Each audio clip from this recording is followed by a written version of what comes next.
इंसान चाहे कितनी भी तकलीफ में हो, पर उसे समझने वाला और उससे प्रेम करने वाला उसका साथी अगर साथ हो, तो वे हर दुख भूल जाता है। उसका हर दर्द कम हो जाता है अपने साथी के साथ कुछ प्यार भरे लम्हे जीकर। तो मैं कहाँ मना कर रहा हूँ, मुझे भी तो कुछ हल्का फुल्का ही चाहिए। अभयंक ने अपनी नजरें पूर्णिमा के होठों पर टिकाए और अपने अंगूठे को उसके होठों पर फेरते हुए बोला। पूर्णिमा ने कुछ कहना चाहा, तो अभयंक ने उसे चुप कराते हुए धीरे से कहा, अब कुछ मत बोलिए। 2 दिनों से बेहोश था, कुछ तो तरस खाइए अपने पति पर।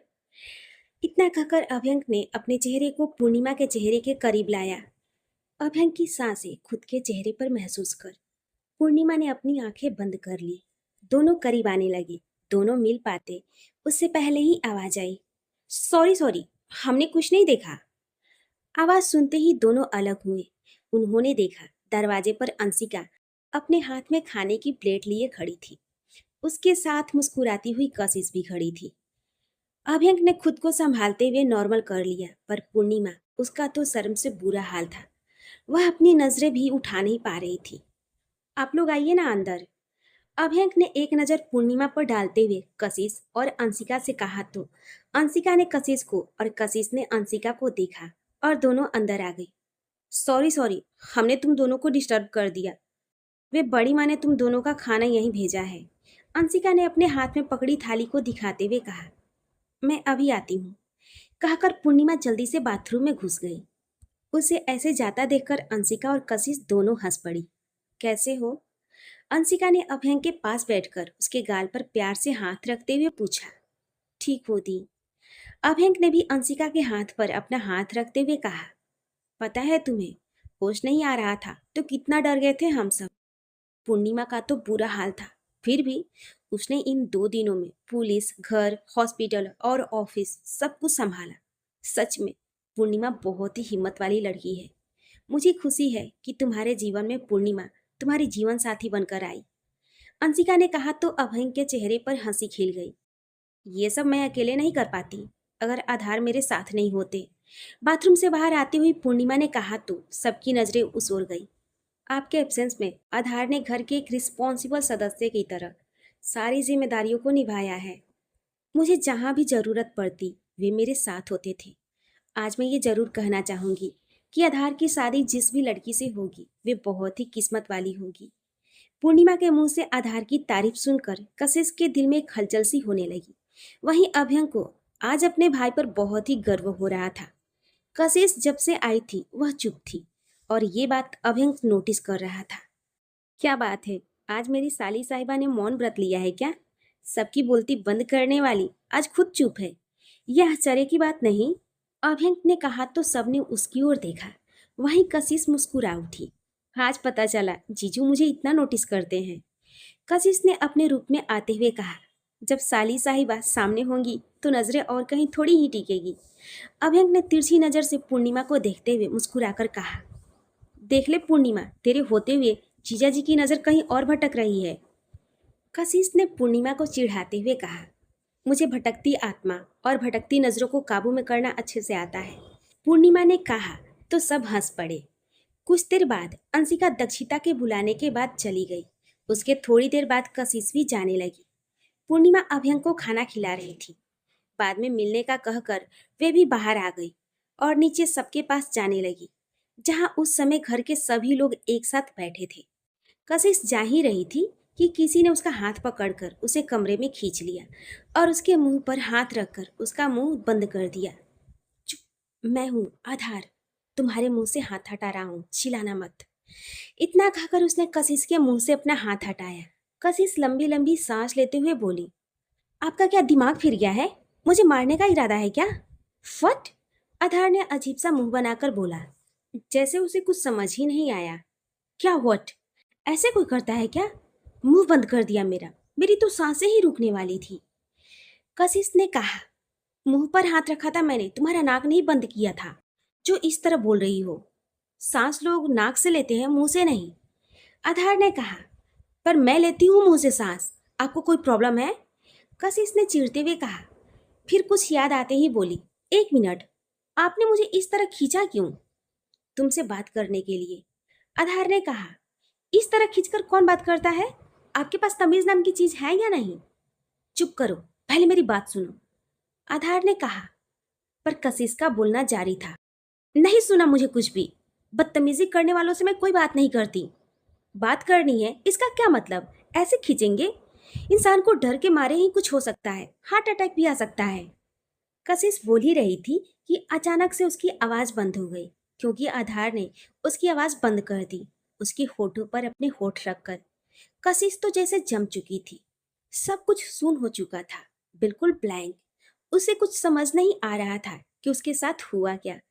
जब कशिश ने अपने होठों पर आधार के होठों को महसूस किया तो उसके दिमाग में कुछ हलचल हुई।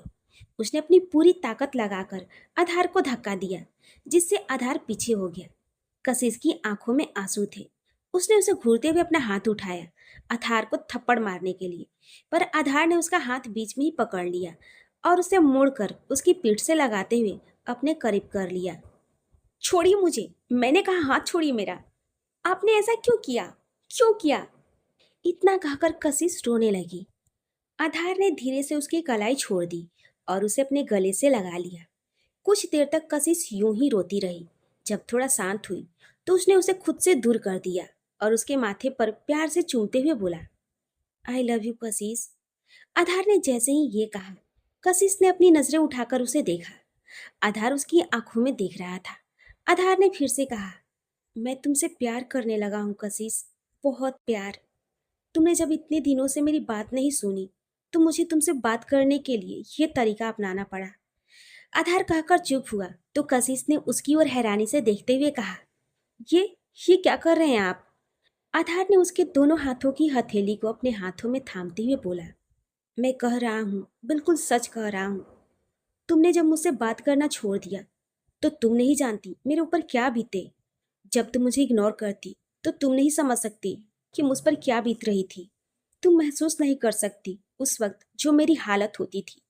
साथ काम करते करते, साथ रहते रहते मुझे कब तुमसे प्यार हो गया मुझे पता ही नहीं चला।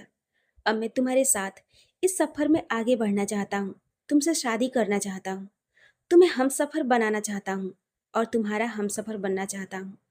आधार ने ये सब कहा तो कशिश ने आधार के हाथों से अपना हाथ छुड़ाते हुए कहा, ये नहीं हो सकता। पर क्यों नहीं हो सकता?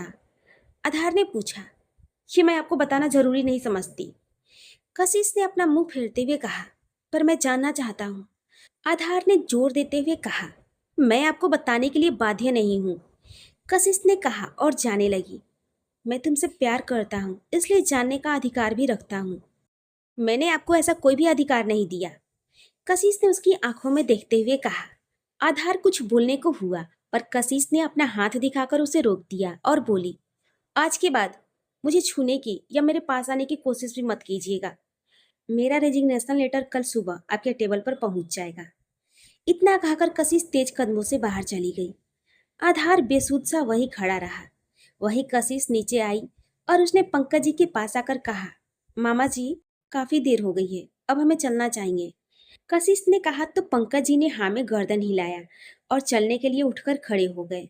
थोड़ी देर में दोनों वहां से जा चुके थे। अभ्यंक के कमरे में लेटा अभ्यंक किसी गहरी सोच में डूबा हुआ था। कुछ देर बाद कमरे में पूर्णिमा आई तो उसने आधार को बुलाने के लिए कहा। पूर्णिमा आधार के कमरे में गई तो आधार काउच पर उदास सा बैठा था। उसके हाथ में उसका फोन था। उसे यूं आंखें बंद किए हुए बैठे देखकर पूर्णिमा ने हल्के से गेट को नॉक किया। उस आवाज से आधार ने अपनी आंखें खोली और अपना सिर उठाकर गेट की तरफ देखते हुए बोला, अरे भाभी, आइए अंदर आइए। उसने काउच से उठते हुए कहा, नहीं अभी नहीं, अभी मुझे माँ को दवाइयाँ देने जाना है। मैं तो आपको बस खबर पहुंचाने आई थी कि आपके भैया आपको कमरे में बुला रहे हैं।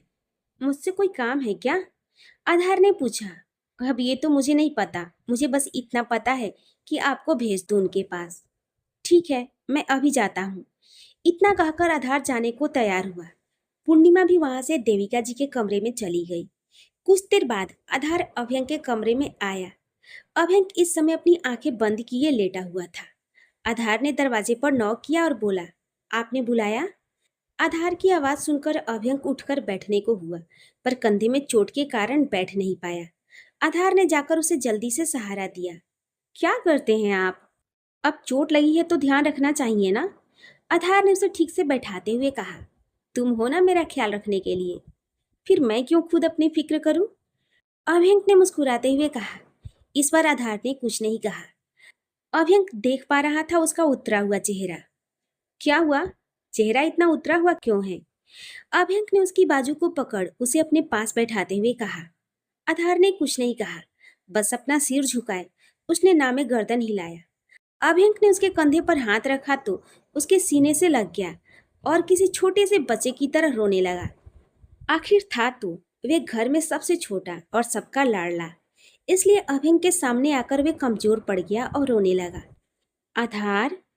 अभ्यंक ने बड़े ही प्यार से उसके सिर पर हाथ फेरते हुए उसका नाम पुकारा, पर आधार उसके सीने में अपना चेहरा छुपाए सिसकता रहा।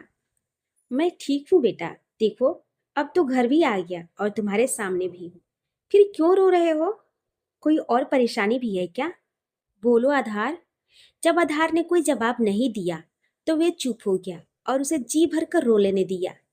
कुछ देर बाद आधार का सिसकना बंद हुआ तो अभ्यंक ने उसे उठाना चाहा, पर उसकी गहरी होती सांसों ने बता दिया कि वे अब सो चुका है। थोड़ी देर बाद पूर्णिमा कमरे में आई तो अभ्यंक ने अपने मुंह पर तर्जनी उंगली रखकर इशारा किया कि वह कोई आवाज न करे। पूर्णिमा ने देखा आधार अभ्यंक के सीने से लगा सो रहा है। पूर्णिमा मुस्कुराते हुए उसके पास आई और धीरे से बोली, यहीं, आज यहीं सो गए?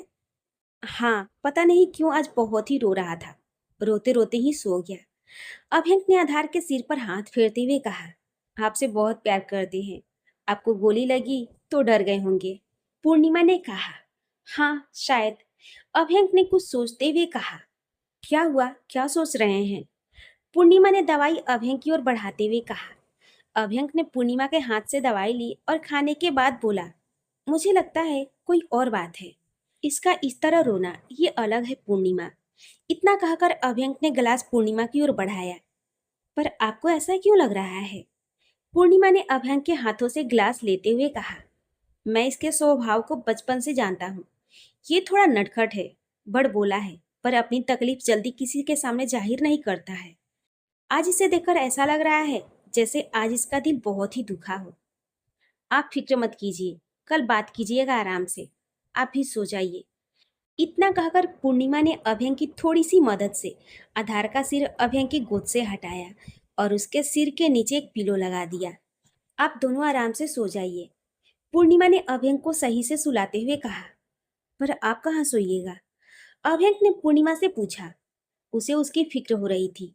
मैं यहाँ सोफे पर सो जाऊंगी। पूर्णिमा ने सोफे के कुशन को एक साइड करते हुए कहा। आपको परेशानी होगी वहां सोने में। ऐसा कीजिए, आप अक्ष के कमरे में जाकर सो जाइए। नहीं, मैं यहीं ठीक हूँ, मुझे कोई परेशानी नहीं होगी। पूर्णिमा ने कहा। पक्का? हाँ जी पक्का। पूर्णिमा ने हंसते हुए कहा और कमरे के लाइट ऑफ कर दिया। खुद भी फ्रेश होकर आई और सोने जाने लगी कि तभी अभ्यंक के कराहने की आवाज उसके कानों में पड़ी। पूर्णिमा जल्दी से उठकर लगभग दौड़ते हुए उसके पास आई और बोली, क्या हुआ? आप ठीक हैं? दर्द हुआ कहीं? लगी क्या? पूर्णिमा ने उसकी चिंता में परेशान होते हुए कहा। अभ्यंक ने पूर्णिमा को थामा और उसे अपने ऊपर खींच लिया। उस स्ट्रीम लाइट में पूर्णिमा को उसकी हंसी साफ दिख रही थी और अब वे समझ चुकी थी कि अभ्यंक शरारत कर रहा है। पूर्णिमा ने उसे घूरते हुए बिस्तर पर पड़े हुए ही कहा, गोली लगी है कंधे में, पर आपकी बदमाशी कम नहीं होती। अब बदमाशी करने का हक आपके साथ है तो बदमाशी करना तो बनता है। अभ्यंक ने धीरे से फुसफुसाते हुए कहा। अगर आपकी बदमाशी खत्म हो गई हो तो छोड़िए मुझे, मुझे सोना है। बिल्कुल नहीं, अब आप पहले उस समय का अधूरा काम पूरा कीजिए। अभ्यंक ने उसे अपने ऊपर खींचते हुए कहा। पूर्णिमा ने उसके होठों पर अपना हाथ रखा और फुसफुसाते हुए कहा, क्या कर रहे हैं आप? आधार सो रहे हैं यहाँ। अभ्यंक ने अपने मुंह से पूर्णिमा का हाथ हटाया और बोला, बिल्कुल, वे सो रहा है, वे भी गहरी नींद में। इतना कहकर अभ्यंक फिर से उसके होठों की ओर बढ़ा, लेकिन इस बार पूर्णिमा ने अपने होठों पर हाथ रख लिया और नाम में गर्दन हिलाते हुए बोली, जाग जाएंगे वे, ऐसे अच्छा नहीं लगता। अभ्यंक के चेहरे पर हल्की सी नाराजगी दिखी, जिसे पूर्णिमा ने अच्छे से महसूस किया। वे प्यार से उसके गाल पर हाथ रखती हुई बोली, प्लीज समझिए ना, अभ्यंक ने उसके बालों में अपना दायां हाथ फंसाया और पूर्णिमा को खुद के करीब करते हुए बोला, अब नहीं समझना चाहता, बहुत समझ लिया मैंने। इतना कहकर उसने अपने मन की इच्छा पूरी की और दोनों के होठ आपस में जुड़ गए। सुबह 6 बजे अभ्यंक की नींद खुली तो उसने देखा पूर्णिमा उसके पास सो रही है और आधार वहां नहीं है। अभ्यंक को बाथरूम जाना था और उसे अकेले उठने में दिक्कत हो रही थी, इसलिए उसने पूर्णिमा को जगाया। क्या हुआ, कुछ चाहिए आपको? पूर्णिमा ने उठते ही अपनी नींद से भरी आवाज में पूछा।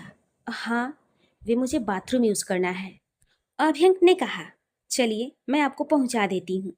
इतना कहकर वह बिस्तर से उठ गई और अभ्यंक को सहारा देने लगी। आधार कहाँ है? वे तो यहीं सोया था, अभ्यंक ने बाथरूम की ओर जाते हुए सवाल किया। हाँ, वे रात के 2 बजे उनकी नींद खुली तो उन्होंने मुझे जगाया और बोले कि वे अपने कमरे में जा रहे हैं सोने। वे चले गए तो मैं यहाँ आकर सो गई, पूर्णिमा ने उसे बताया तो अभ्यंक ने फिर से कुछ नहीं कहा। इधर कशिश की नींद गायब थी, आंखें लाल और सूजी हुई थी। उससे पता चल रहा था कि पूरी रात उसकी रोकर गुजरी है। उसने अपने फोन में आधार की फोटो निकाल रखी थी और उससे बातें करते हुए बोली, अपने मन की बात कितनी आसानी से कह दिया आपने। काश मेरे लिए भी सब कुछ आसान होता। हम दोनों कभी एक नहीं हो सकते आधार जी। ऐसे में आपका मुझसे दूर रहना ही सही है। आप नहीं जानते, आपको इग्नोर करना, आपसे दूर रहना मेरे लिए भी कितना मुश्किल है। आपने अपनी बेकरारी दिखा दी और जता दी, पर मैं क्या करूं? मैं तो वे भी नहीं कर सकती। कर सकती हूँ तो बस इतना कि आपसे जितना हो सके दूर ही रहूं। इतना कहकर वह फिर से रो पड़ी। प्रेम दिल में जब हिलोरे लेने लगता है तो दुनिया चाहे कितनी भी बांधे बना दे, पर एक ना एक दिन उसे टूटना ही पड़ता है। देखते हैं कशिश का प्रेम कब तक इस बंधन में बंध कर रहता है। धीरे धीरे दिन बीत रहे थे। आज अभ्यंक को हॉस्पिटल से घर आए 15 दिन से ज्यादा हो चुके थे। अब उसका हाथ काफी हद तक ठीक हो गया था। जख्म भर चुका था, पर ज्यादा हाथ से काम लेने पर अंदर से टिस उठ जाती। पूर्णिमा ने अपना ऑफिस ज्वाइन कर लिया था, पर अभ्यंक को उसने सख्त हिदायत दी थी कि वे जब तक पूरी तरह ठीक नहीं हो जाता वे ऑफिस नहीं जा सकता। आधार आजकल गुमसुम सा रहने लगा था। उसकी चंचलता और शरारतें कहीं खो सी गई थी। उस दिन के बाद कशिश से ना उसकी बात हुई ना ही मिलना हुआ। जिस दिन आधार ने उसे अपने प्रेम का इजहार किया था उसके अगले दिन जब वह ऑफिस पहुंचा तो उसके टेबल पर कशिश की रेजिग्नेशन लेटर मिला और साथ ही एक लेटर भी। मैं आज आपके ऑफिस से और आपके काम को रिजाइन कर रही हूँ। प्लीज इसे एक्सेप्ट कर लीजिएगा। अगर आपने मुझे कॉन्ट्रैक्ट के जरिए रोकने की कोशिश की तो मैं जेल चली जाऊंगी, पर वापस आपके पास काम नहीं करूंगी। कल जो आपने कहा और किया, हो सके तो उसे भूल जाइएगा। मेरा और आपका एक होना सपने में भी सच नहीं हो सकता, ये तो रियलिटी है। और अंत में एक रिक्वेस्ट भी करूंगी कि मुझे कॉल करने की या मिलने की कोशिश मत कीजिएगा। अगर गलती से भी दिख जाऊं तो नजरें फेर लीजिएगा। आपके साथ जो समय बीता बहुत ही अच्छा था, उन यादों को समेट कर मैं रख लूंगी। पर आप सब कुछ भूलकर आगे बढ़ जाइए। अपने घर वालों की पसंद से कोई अच्छी पढ़ी लिखी और जो आपके लेवल की हो उसके साथ शादी करके आगे बढ़िए। Goodbye. आपकी कभी ना होने वाली मोहब्बत, कशिश सिन्हा। आज इस बात को 15 दिन से ऊपर हो गए, पर आज भी आधार के हाथों में वे लेटर मौजूद था। अपने कमरे में बैठा वे बस उस लेटर को देख रहा था। क्यों किया तुमने मेरे साथ ऐसा? क्यों? किस बात की सजा दी तुमने मुझे, जबकि तुम्हारे हर लफ्ज मुझसे कह रहे हैं कि तुम्हें भी मुझसे मोहब्बत है? फिर क्यों खुद को रोका तुमने? वजह क्या है तुम्हारे ना की? कितनी आसानी से कह दिया तुमने कि मैं किसी और के साथ आगे बढ़ जाऊं।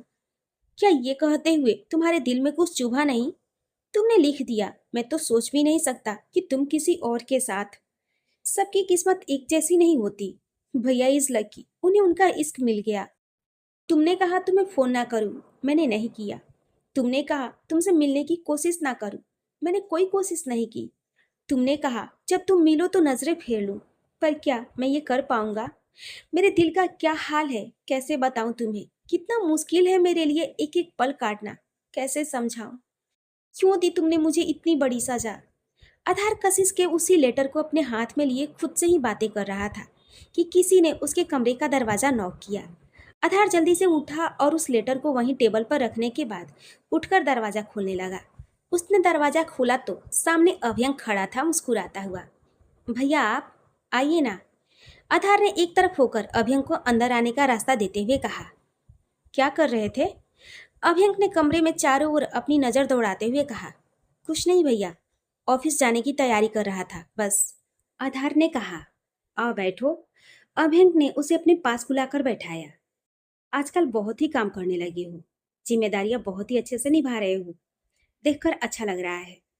गर्व होता है कि मेरा भाई इतना जिम्मेदार हो गया है। अभयंक ने उसके कंधे पर हाथ रखकर कहा तो आधार मुस्कुरा दिया। लेकिन एक बात है जो मुझे अच्छी नहीं लग रही है। अभयंक ने कहा तो आधार ने सवालिया नजरों से उसकी ओर देखा। तुम्हारी चंचलता, तुम्हारी शरारतें, तुम्हारी हंसी, वे सब कहीं खो गई है और ये बात मुझे अच्छी नहीं लग रही है।